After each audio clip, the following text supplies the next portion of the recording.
about success I want to share with you today.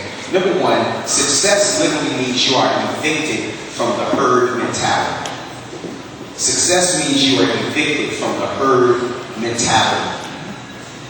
When you start earning success and living in a lifestyle that's perpetuating excellence and success, it evicts you from being like everyone else. In a world that celebrates everyone being the same, in a world that celebrates us, and we look down on individual thinkers. And often the people that we're celebrating now, we didn't celebrate when they lived. You think about Albert Einstein, you think about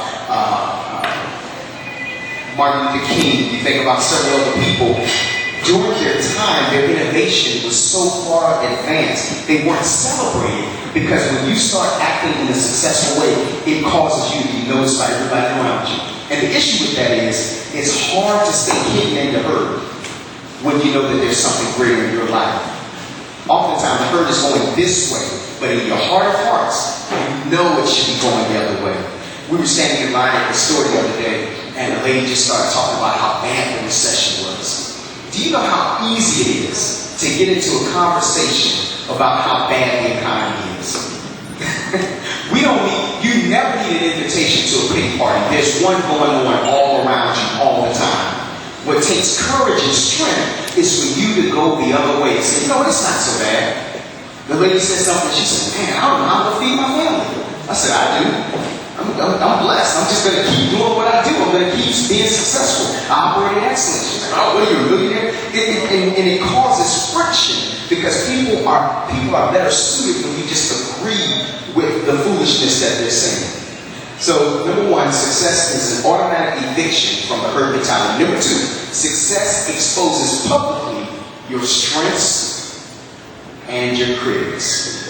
This is very important. A critic is a very interesting thing because a critic is someone who sits on their couch on Monday and actually analyzes what Tom Brady did on Sunday. That's a quarterback. We sit there, I call them those Monday morning quarterbacks who can sit back and say, well, if I were him, I would. It's easy to say that if you never walked in that vein. And often when you start being successful, you have to prepare yourself that there'll be people who won't be as excited about your success as you will. In fact, there'll be people that will sit there in a meeting with you and point out all the things you did wrong. It's easy to do that, but when you're successful, you've grown to be comfortable with critics. You don't react to them, you don't get angry by them. You know that this is just as much a part of my success as everything else. You have to have critics in order to be successful because someone has to sit back and say, I know you started ministry. If I were you, my flyers would have been pink. I would have done that. And, well, that's great, but at the end of the day, I started. And it's easy to criticize me because it's not going the way you think it should go. But I'd much rather be the person that failed trying something than the person that sat back in the safety of the harbor and never did anything at all.